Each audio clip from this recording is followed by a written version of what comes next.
So with ECG interpretation, it's very, very key when it comes to assessing the patient's electrical activity, enabling the diagnosis of arrhythmias, conduction disturbances, ischemia, and other structural abnormalities. It's actually a cornerstone for cardiovascular evaluation. It's used in both the acute and chronic settings to guide patient management. So we're going to use a systematic approach to ECG interpretation, and with that I mean a methodological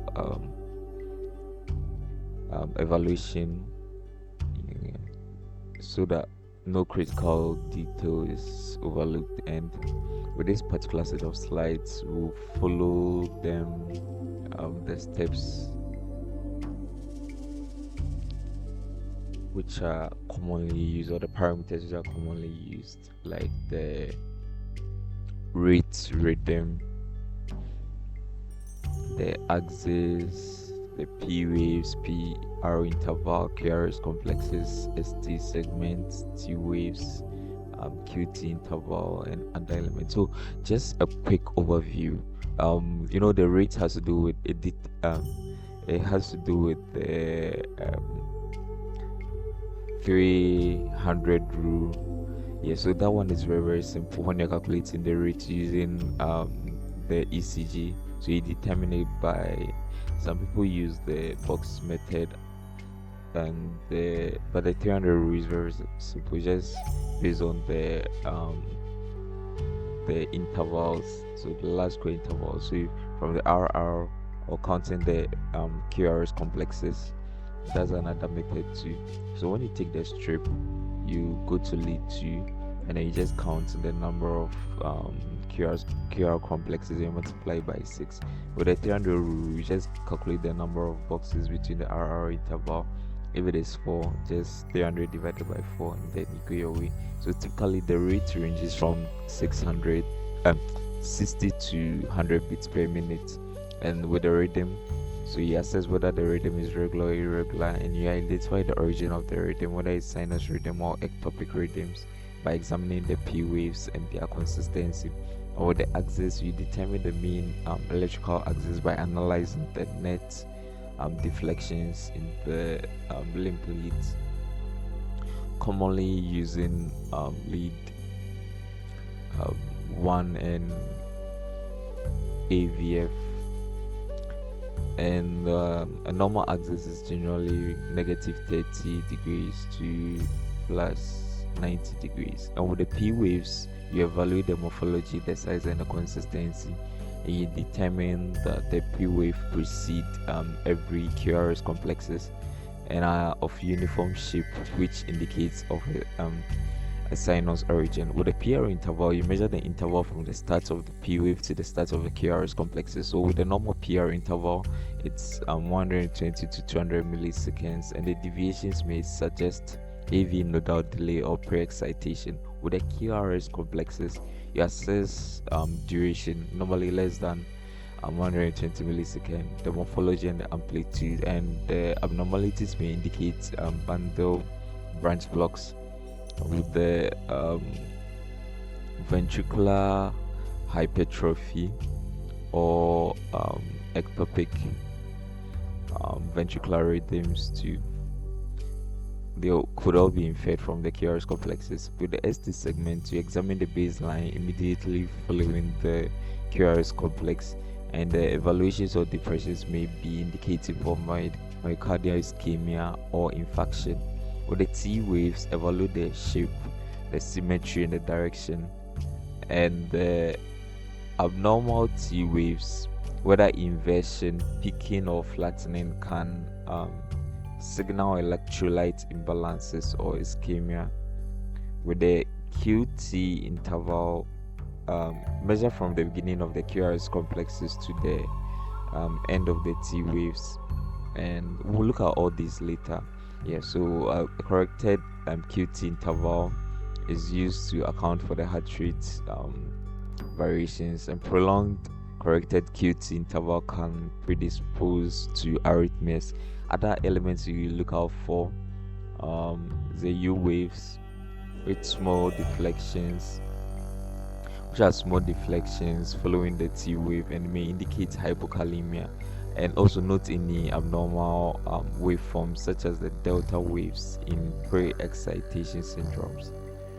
Alright, so with the component analysis, remember the rate and the rhythm and the techniques for calculating the rate. Like I said, the 300 rule, we just divide the number of large squares between successive QRS complexes, and the consistent P wave morphology across the tracing confirms sinus rhythm. With the rhythm regularity, you can use calipers. You just use the RR interval to check for regularity.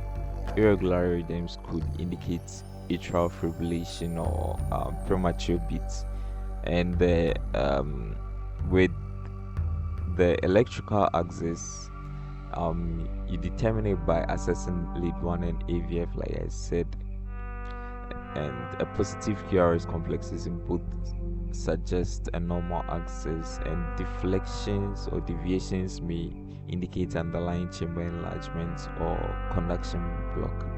Or the P wave PR interval, P wave analysis evaluate abnormal shape, notch or biphasic P waves, which might suggest atrial enlargement. And with the PR interval considerations, a prolonged PR interval, which first degree AV block or a shortened PR interval, there's possible pre-excitation, which provides clues about conduction properties. With the QRS complexes, the durational morphology, a widened QRS complex can signal bundle branch block or ventricular origin of impulse, and the morphological variations, for example, the Q waves, R wave progression, are key to identify myocardial infarction. For the ST segment and T waves, the ST segment, you evaluate for elevation or depression relative to the baseline, and these changes are critical in diagnosing ischemia or infarction. With the T wave changes, realize that T wave inversion, flattening, or hyperacute T waves can indicate various pathologies, including ischemia, electrolyte imbalance or abnormalities, or central nervous system events. For the QT intervals, the measurement and correction, the QT intervals must be corrected for heart rate. That's the Bazet formula, which is commonly used. Both the propagation and shortening can predispose patients to life-threatening arrhythmias. And in a clinical context, and it's the correlation between the patient's presentation and the ECG should be assessed. So always consider the patient's history, the symptoms, the risk factors when interpreting the ECG, and the serial ECGs may be required for dynamic changes in conditions such as myocardial infarction or electrolyte imbalances. And commonly, the common implications or the common ECG findings could be ST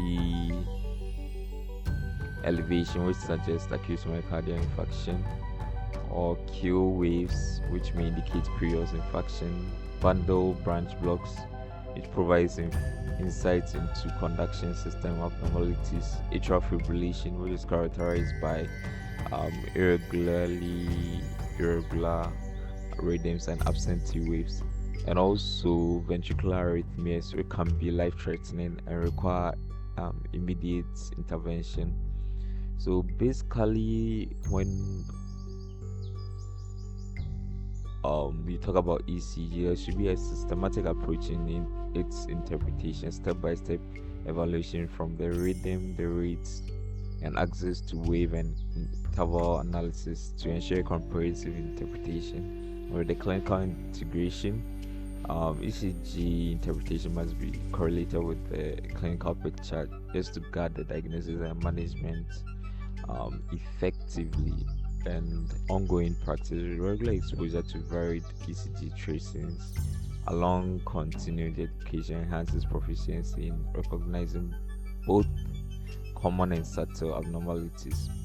All right, so if you see the various leads, the chest leads or the precordial leads and the limb leads.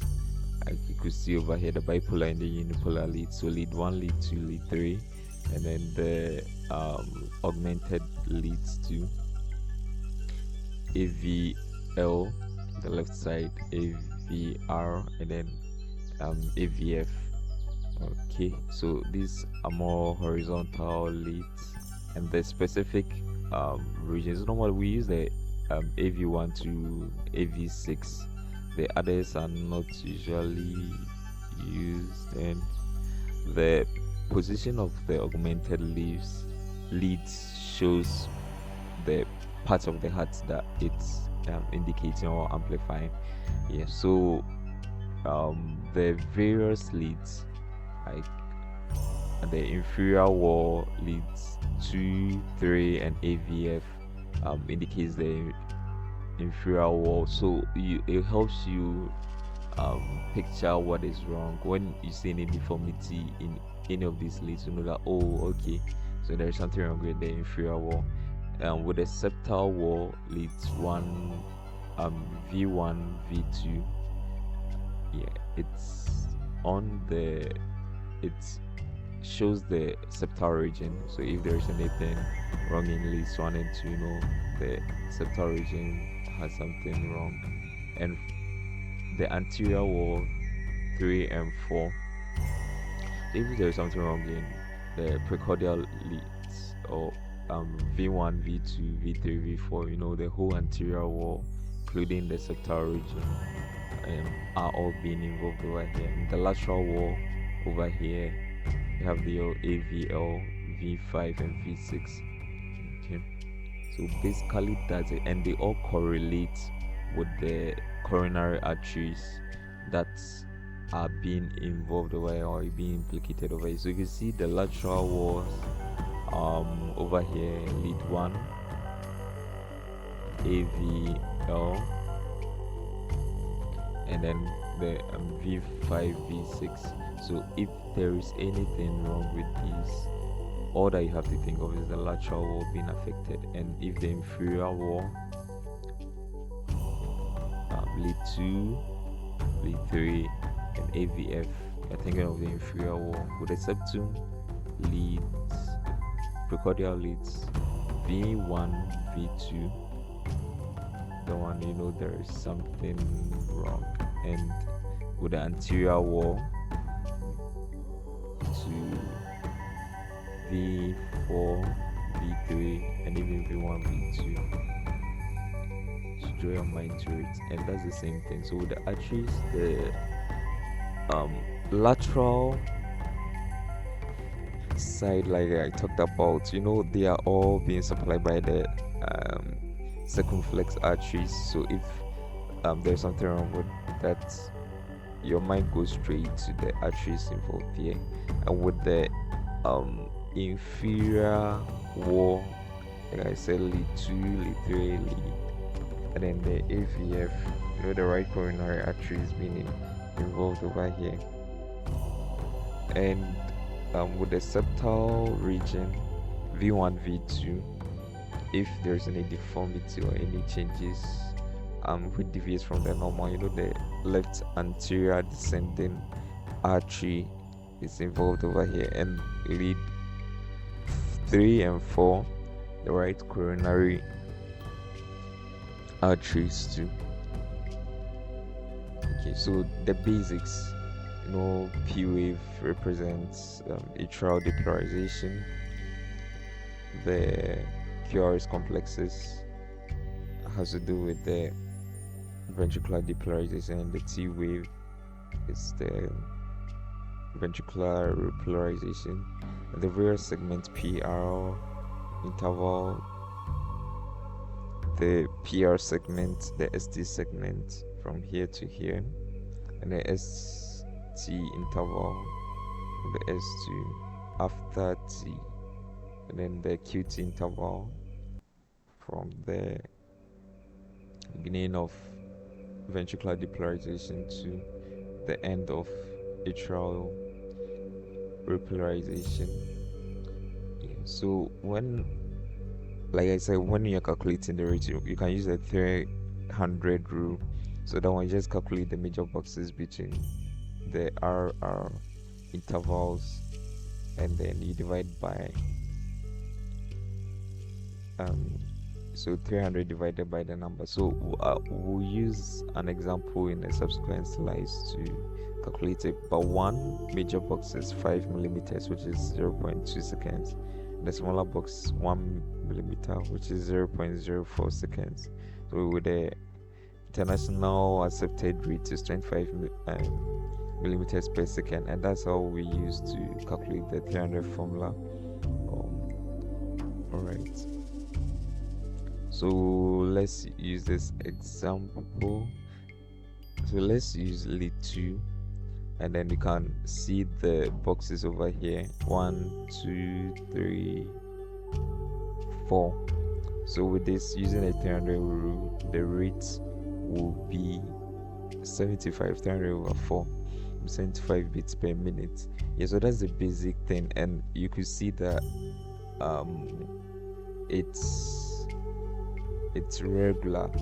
The RR interval QRS complexes, if you're using a caliper, see they are regular, and the P wave QRS complexes, there are no deformities over here, so you can see this as sinus rhythm.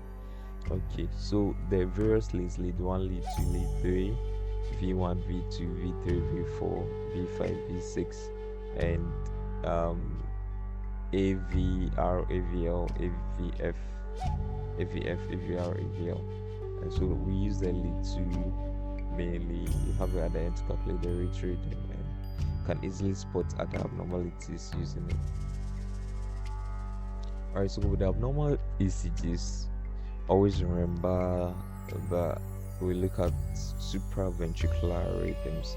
Remember the ventricular rhythms, QRS complexes, it marks the atrial repolarization.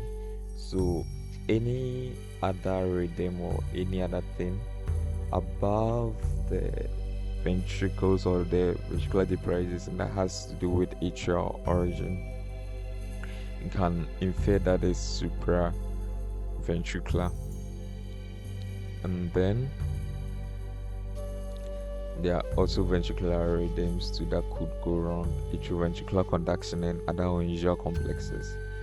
So with this, you could see that with the supraventricular rhythm, the normal sinus rhythm, the impulses originate from the sinoatrial node at normal rates, and you can see from the chart over the ECG that the P, there's no issue with the P wave throughout the QRS complexes, the T wave, all the complexes are evenly spaced, and here we can easily calculate the rate. So let's take this to this. There are about 1, 2, 3, 4, 1, 2, 3, almost 4 boxes, the same 75 beats per minute, and they are all regular.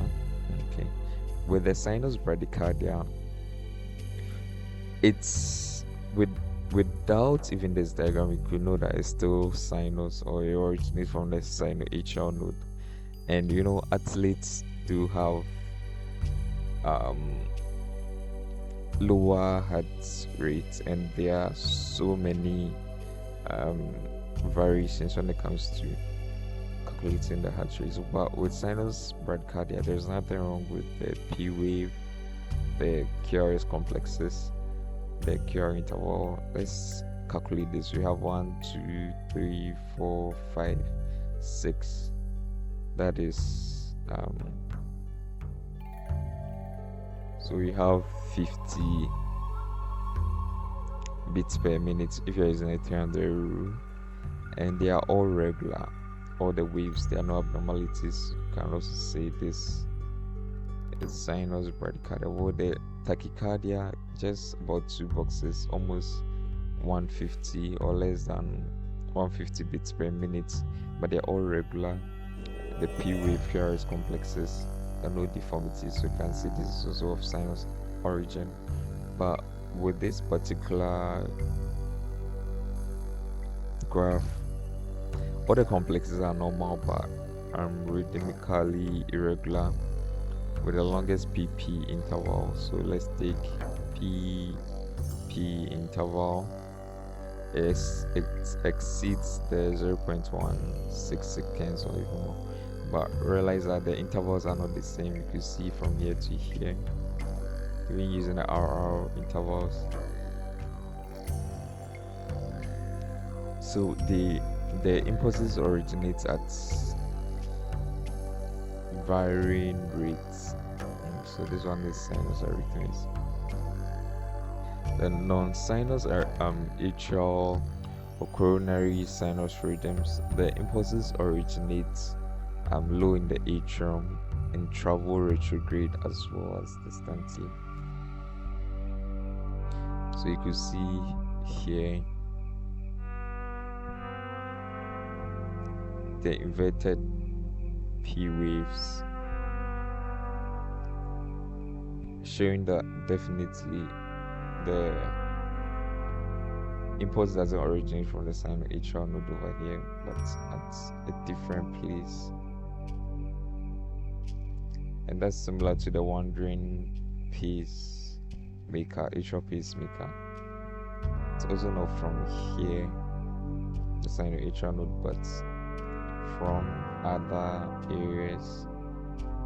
And you can see the variations in the P wave contours, the PR interval, PP intervals, and the P waves, there are variations you can see here. Like if you have your autorhythmic cells over here, it will form this, and then if you have it this side, you could.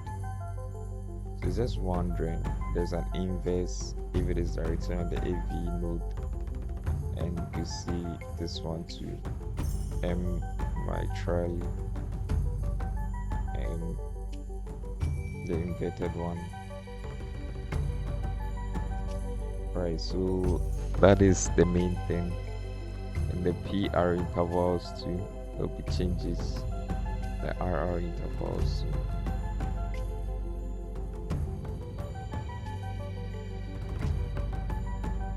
With the supraventricular rhythms, they are multifocal. You can see multifocal atrial tachycardia in this particular ECG. But look at this diagram. The autorhythmic cells, or the origin of the depolarization, is from several regions, and the impulses originate irregularly, rapidly at different points in the atrium. So the P wave contours, there will definitely be abnormalities, PR intervals, PP intervals, and the RR intervals. As you can see over here. But multifocal atrial tachycardia is usually associated with the severe pulmonary diseases. And when it comes to paroxysmal atrial tachycardia, you can see over here where the impulses recycle repeatedly in or around the AV node due to slowing in the area of unidirectional block. Yeah, so basically the heart rate over here, let's say it was like one big box and then some few other boxes. So you can see it's from around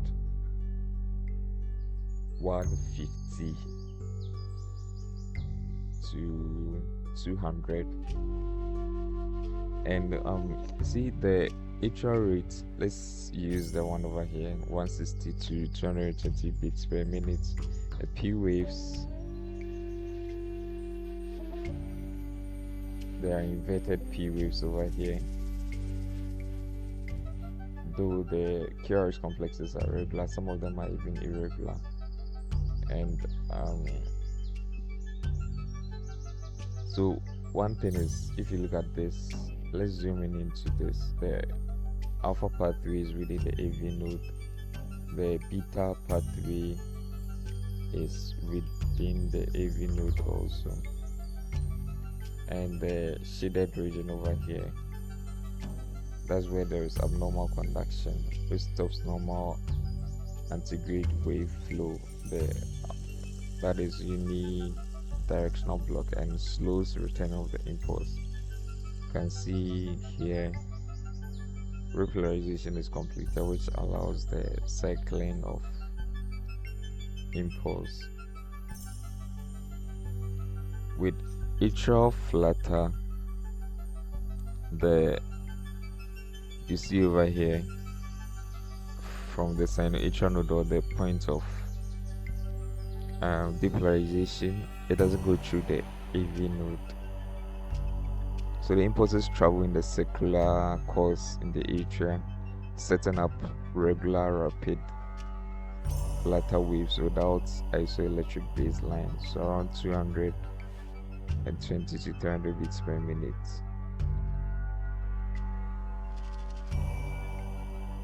As if you had to use here like 2 boxes, it's like 150 beats per minute. So there are several, but they are even irregular. So the rapid flutter F waves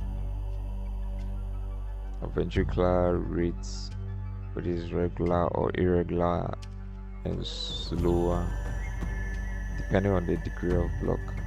With atrial fibrillation, the impulses take chaotic random pathways in the atria, and the baselines causally or refinedly irregular. You see them. The P waves are even absent here. The ventricular response, the QRS complexes are irregular, slow or rapid. But the junctional rhythm, the impulses originate, see, from the AV node with retrograde and antigrade transmission. So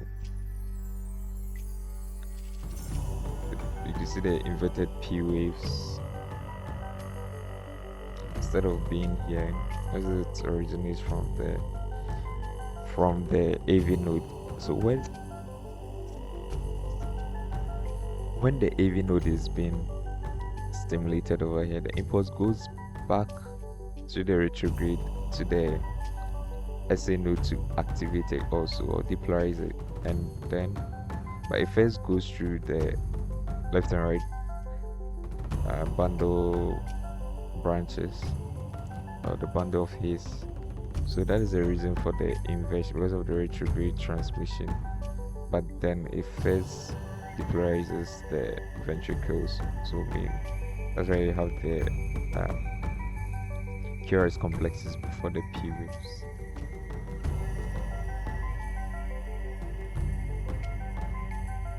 With this particular slide, on the ventricular rhythms, the QRS complexes less than 0.1 seconds. Let's say it's supraventricular rhythm with normal intraventricular conduction. So from the side, atrial node, AV node, left and right bundle of his is just transmitted rapidly along the conduction system. So that's normal.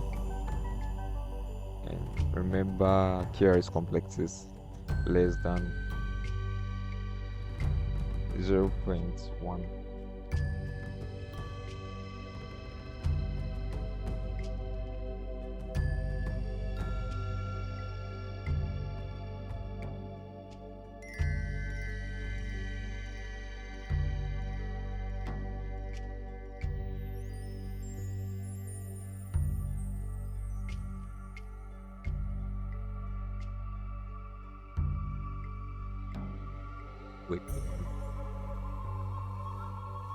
With the QRS complex, like if you have a more than 0.1, there's an intraventricular conduction defect, that's IVCD, which may include the right or left bundle branch blocks. So you can see over here it is more than 0.1 seconds, and we are using lead 1, and that means it's from, of course, the impulse is from a supraventricular origin, SA node to AV node, and there's a bundle branch block over here. See the wide QRS complexes, more than 2.5 small boxes, often notched, which is preceded by the P wave with a normal. The P wave is over here with a normal PR interval. So the conduction below the block here, these are the conduction below, but they are uninvolved over here. Okay, so that is the QRS complexes with the Wolf Parkinson-White syndrome or pre-excitation syndrome. See from the sinoatrial node, AV node. But as you can see over here, the impulses originate from the sinoatrial node and pre-excite the peripheral conduction system and ventricular muscle via the bundle of Kent without delay at AV node. So in type B, the impulses may pass via posterior accessory bundle, and here after normal delay at AV node, the impulses also arrive at the ventricles via the normal route to continue depolarization. So SA node, but it pre-excites at a peripheral conduction system too. And here you can see it over here, the delta waves. So here the P wave is immediately followed by that short wave instead of the Q. So the delta wave producing sled upstroke on wide QRS with short or no PR interval. Okay, so that's with the still on the ventricular rhythms. You can see that the QRS complexes over here are more than 0.1 or more than 2.5 boxes, and no P waves, that is ventricular impulse origin. You can see over here that the sinoatrial node is not the origin of the impulse, and the rates we can easily calculate it. Let's use 1, 2, 3, 4, 5, 6, 7. So if you have 7 boxes,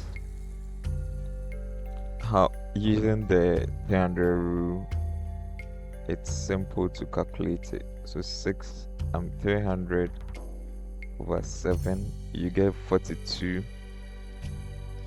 beats per minute.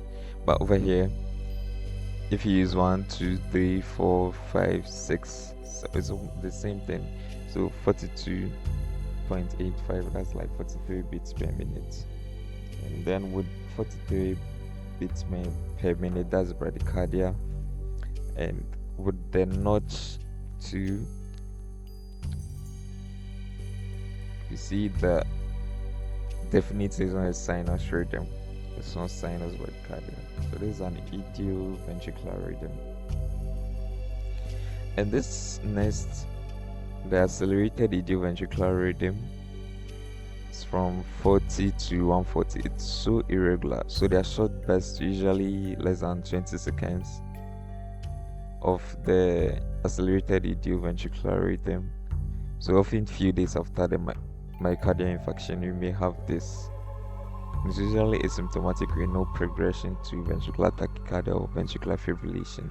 So here too, you can see the autorhythmic cells on the beginning of the the pacemaker cells located over here, not even at the sinoatrial origin.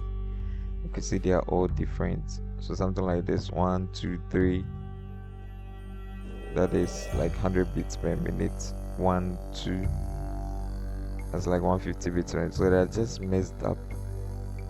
You can see the rhythms over here. With this, that's ventricular tachycardia. It's just bizarre wide QRS complexes. So here there's an area of infarction. There will be slow conduction in the margin of ischemic area which permits circular course of impulse re-entry with the rapid repetitive depolarization. But then on the ECG, just so wide QRS complexes. And with the fibrillation, ventricular fibrillation, you can see the chaotic ventricular depolarization, so many orthorhythmic cells or origin of the pacemaker or origin of the depolarization. So there could be cause of fibrillation or fine fibrillation. With a pacer rhythm, when you introduce a pacemaker, depolarization is over here. So the ECG of a patient, a normal ECG of a patient with a pacemaker will have these pacemaker spikes, which may be small and sometimes we miss, but there's like the normal one for them. There's transvenous pacemaker, which produces the right beats in the right ventricle, not supraventricular. So it will have the wide QRS complexes. Right, I will be having this, the pacemaker spikes.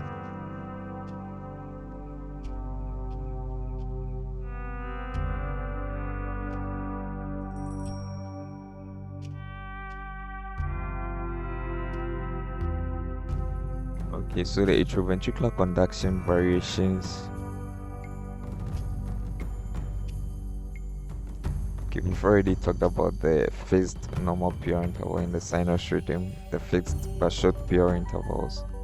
Talked about all of them. The junction or the coronary sinus rhythm, the Wolff-Parkinson-White syndrome, and the P wave related to each QRS complexes and their variations, the wandering atrial pacemaker and the multifocal atrial tachycardia. You've seen them already. But fixed prolonged PR interval, we can think of first degree AV block.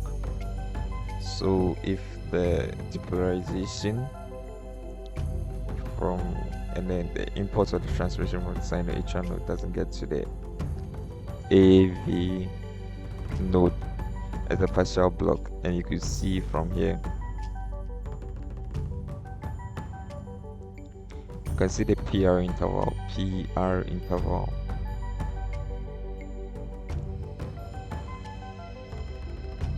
It's in a partial block, the P wave, of course, the atrial depolarization precedes the QRS complexes, but the PR, as you can see over here, they are all uniform, but more than 0.2 seconds, 0.6 seconds, about 5 small boxes. Okay, so that's indicative of a partial block. But with this, the progressive lengthening of the PR intervals with intermittent dropped beats, that is second degree AV block, or more beats, one working back block. So you can see over here, there's a good rapid conduction across the crest of the AV node, normal PR intervals. You can see over here, there's a 10 block over here.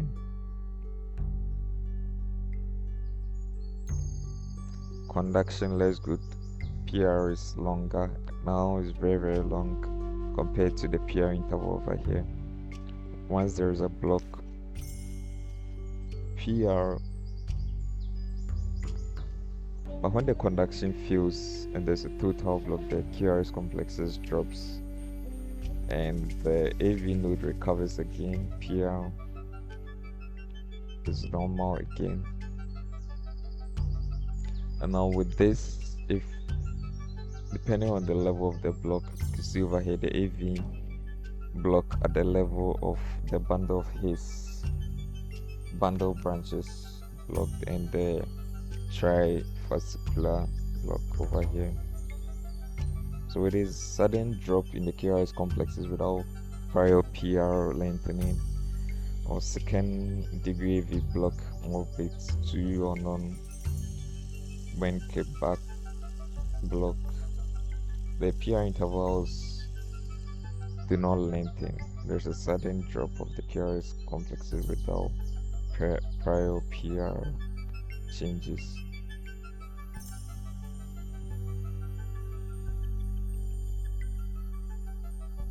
Okay, we'll be done with these graphs very soon. And when you look at this, the still on more variations, there's no relationship between the PR waves over here and the KRS complexes. And the KRS complex rates is slower than the P rates. That is third degree or complete hard block. So there's a block from here, the sinoatrial node impulses does not even get to the AV node. So the depolarization stems from the AV node. Though the impulses originates both from the sinoatrial node. That's why there is P wave, and the low side of block at the AV node as junctional rhythm conducting to ventricles.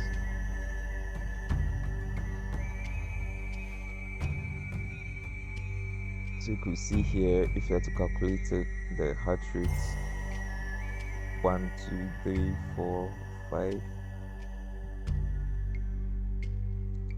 It's almost 6. 1, 2, 3, 4, 5. 1, 2, 3, 4, 5. And some few, but if we use 5, 5.5, 300 divided by 5, we'll get 54. So 54 beats per minute. The atria and ventricle was depolarized independently. The regular 40 to 50 beats per minute, but normal in space in the shape. And let's look at this block where the impulses originate from the sinoatrial node, and also below the site of block, you see from here and also here. So you could have both the P waves and the idioventricular rhythms too. See the P waves over here, the atria and the ventricles depolarize independently, because the depolarization stems from here too. The KRS complexes also less frequent and regular at 20 to 40 beats per minute with wide abnormal shapes.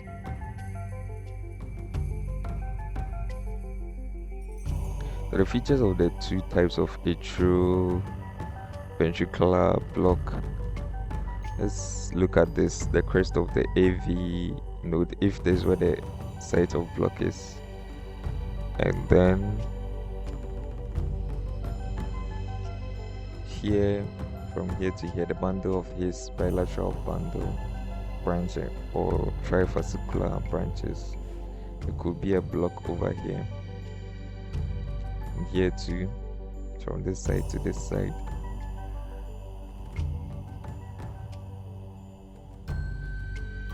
Yes, ventricular escape rhythm, wide KRS, inadequate rate from 20 to 40 beats per minute, and danger of systole of a systole of ventricular tachycardia. A type of escape rhythm here in these regions: junctional escape rhythm, narrow KRS complexes, and also adequate rates could be seen. The left anterior descending coronary artery disease large atrioceptal infarction or chronic degeneration of conduction system.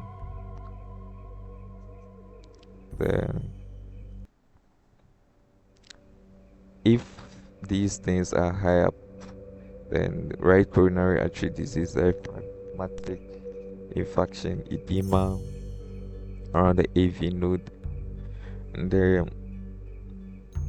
reading before complete block if it's preceded by Morbitz 1 or when came back, then you're thinking of second degree AV block. And the same for low blocks. There's no relationship between the P waves and QRS complexes.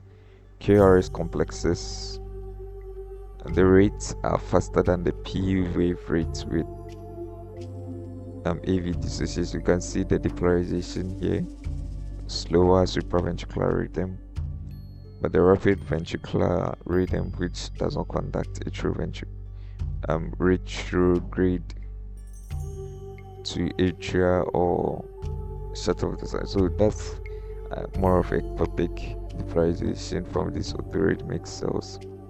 And the P waves are less frequent than the QRS complexes, and the totally unrelated to them.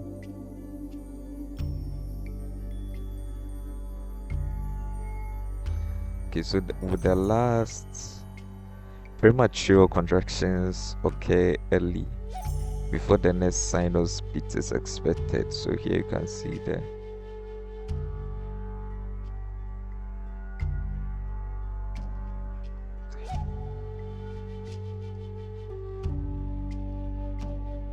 with premature contraction, the P wave often has contours slightly different from the sinus beats, and the PR interval often very long.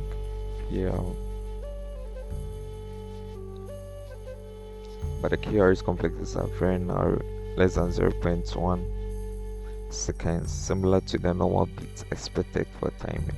With the junctional nodal, the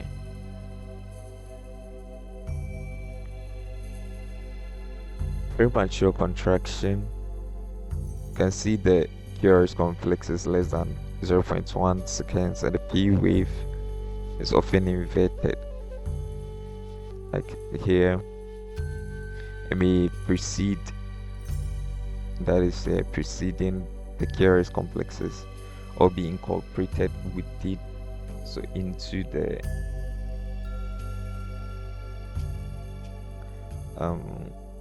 QRS complexes, or even follow the QRS complexes, depending on whether high or low, mid or low nodal origin.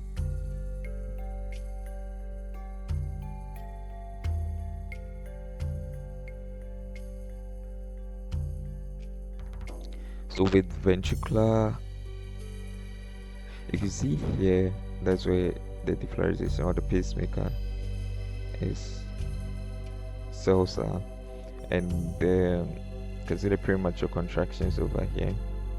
The KR are wider than normal and distorted in shape, and regularly no P interval or no P waves.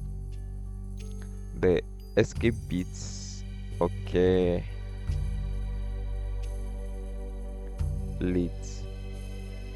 Ventricular or variable tables of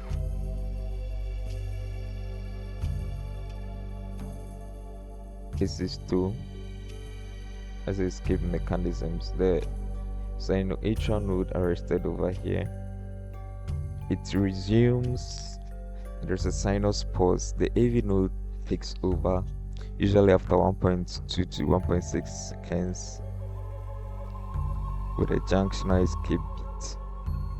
The AV node takes over the retrograde conduction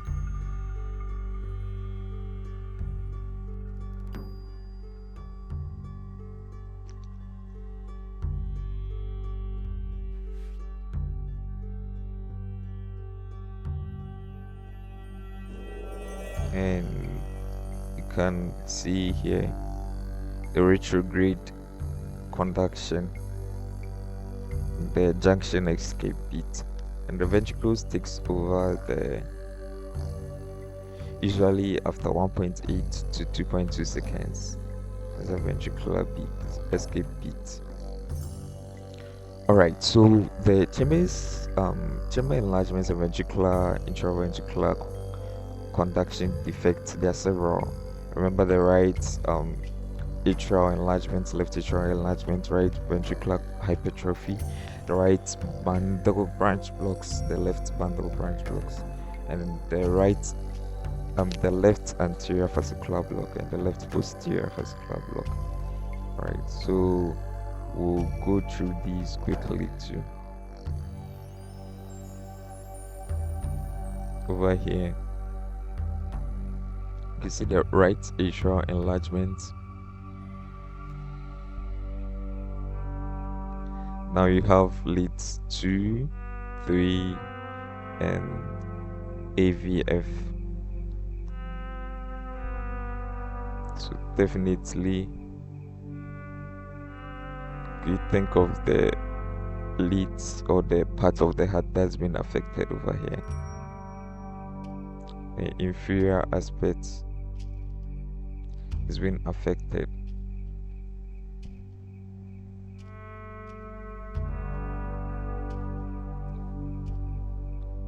So the top P waves in leads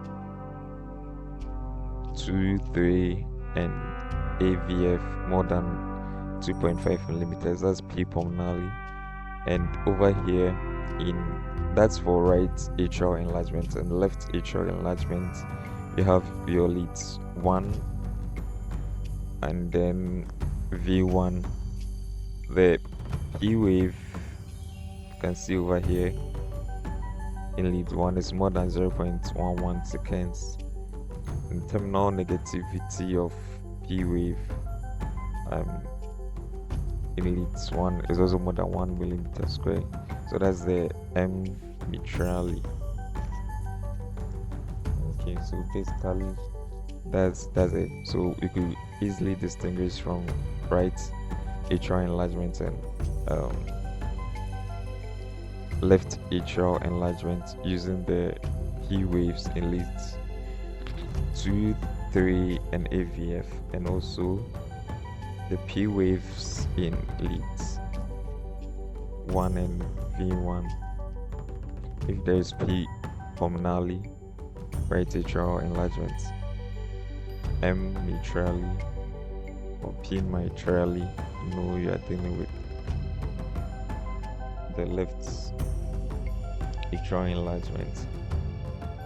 Okay, and sometimes there could be a combination of the two. So in this diagram you can see that tricuspid valve has having issues or it's been disease, pulmonary, some congenital conditions could lead to that.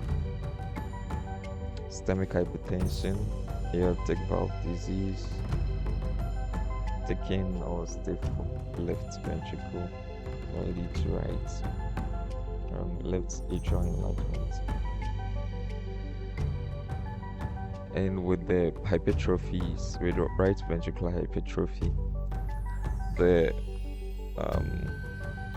leads 1, lead 2, lead 3, lead the chest leads V1 and AVF. So here you have your tau R waves. They are so prominent in right in the ventricular hypertrophies. Very, very prominent. So lead the V1. You see the S wave in V1. The T wave is inverted over here. There's right axis deviation is associated with right atrial enlargement too. So it's a combination of both right atrial enlargement based on this leads, and also right ventricular hypertrophy. With the left ventricular hypertrophy, you see the prominence of the R wave.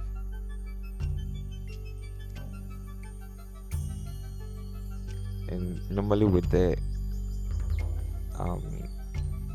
left atrial enlargements, there are ST abnormalities. So lead 1, lead 3, AVL, V1, V5, and V6.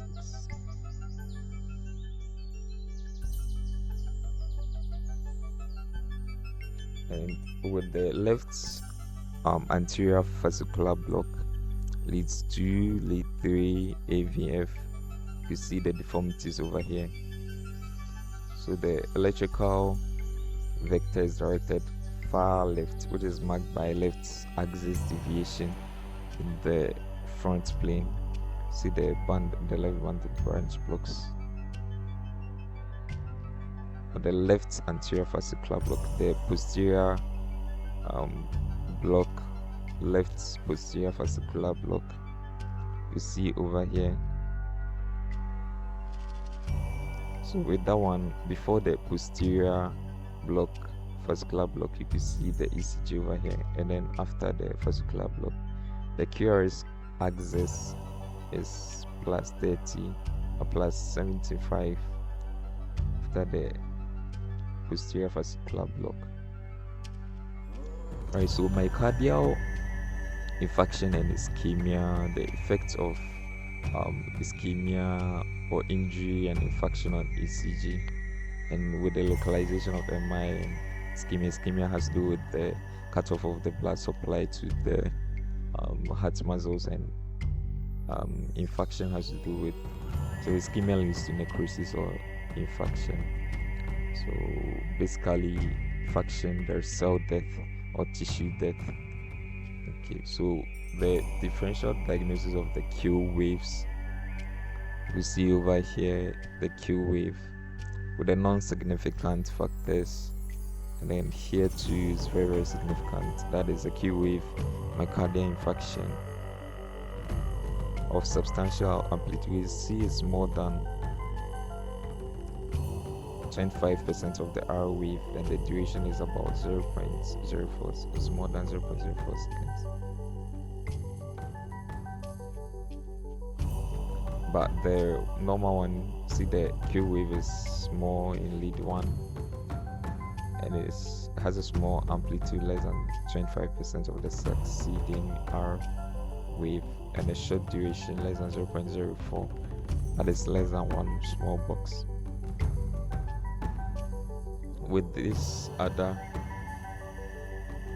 Q waving in the idiopathic hypertrophic subaortic stenosis, IHSS, see in the septal Q wave in lead 1 is deep and prolonged because of the excessive septal thickness, and other leads usually evidence mark the left ventricular hypertrophy, the prominent PRS complexes too. Okay, so when you talk about the areas of infarction, there's a zone of ischemia, and then a zone of injury, and a zone of infarction. So basically with the zone of ischemia, the myocardial ischemia, it just causes the ST segment depression with or without T wave inversion. So ST segment depression with or without the T wave inversion, but there's a T wave inversion over here as a result of the altered repolarization. With the zone of injury, that one, there's ST segment elevation with or without loss of R wave, and with the zone of infarction, there's a deep Q wave as a result of the absence of depolarization current from the dead tissue and receding currents from the opposite side of the heart. You see these ones too. Before the coronary occlusion, the onset of the first 3 hours and the first day. You can see the normal ECG here, ST segment elevation, and then finally the airway amplitude diminishes, and the ST segment elevation is more marked. So the subendothelial injury and myocardial ischemia, no cell death at this point, but at this point there's ischemia injury to is also extends to the epicardial surface, and there's subendocardial muscle dying in the area of most severe injury. That's over here. The subendothelial infarction before infarction, you can see over here, and with few hours after the subendocardial muscle ischemia and the injured,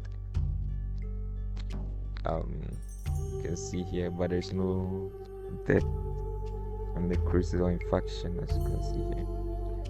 It could be elevated, the ST segment could be elevated, or it could be depressed. So you could see the manifestations for MI. Here there's transmural infarction, which is almost complete over here. The injury may be present at the borders too. So here there will be significant Q wave, ST elevation to T wave inversion, and if it is only here, transmural infection is also complete. There's no R wave. You see the ST, which may be at the baseline Q. So some R wave may return, the ST aneurysm develops over here. So basically the same after a few days and after several months. You see the ST segment and the T wave over here too. Alright. So here, if there is a localization of myocardial infarction, look at the anterior infarct over here. There's occlusion of the proximal left anterior descending coronary artery, and like I said, there'll definitely be defects in leads 1 and also V2, V3, V4. So the anterior wall and anterior wall has effects, and you can see the prominence of the QRS complexes over here. Okay, and that's the same with these several anterolateral infarcts with occlusions in the left circumflex coronary artery, the marginal branch of the left circumflex artery, or diagonal branch of the left anterior descending artery. You see leads 1, AVL, V5 and V6 are all involved over here. With the localization of myocardial infarcts over here, what do you think? Yeah, so here lead 2, lead 3, AVF, so it's showing that there's a problem with the inferior wall. Okay, but here there are defects even in V6, and with this part, the posterior infarct, you see there's an defect in the V1. With the other one, the occlusion at the right coronary artery, see the significant Q waves and the P wave and T wave inversions in leads. Yeah, the T wave inversions in all these leads I talked about. Okay, and then this one too.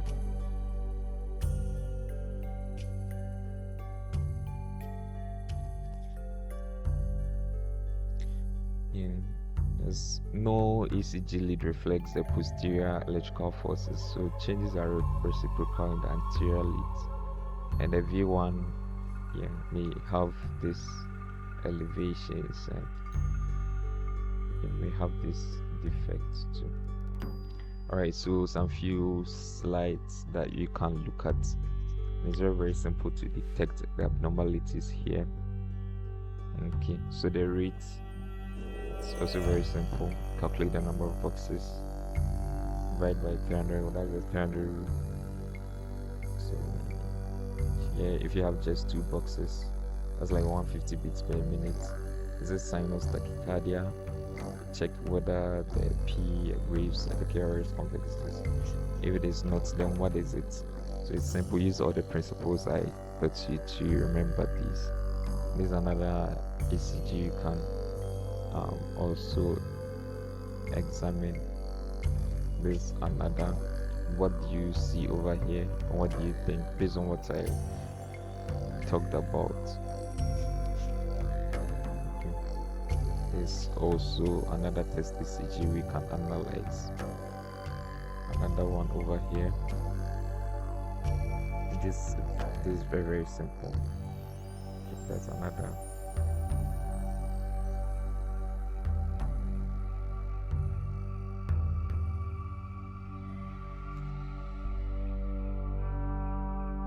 Fibrillations too. Okay. So physically that's it. There are more to it. So probably you will look at these tests slides later.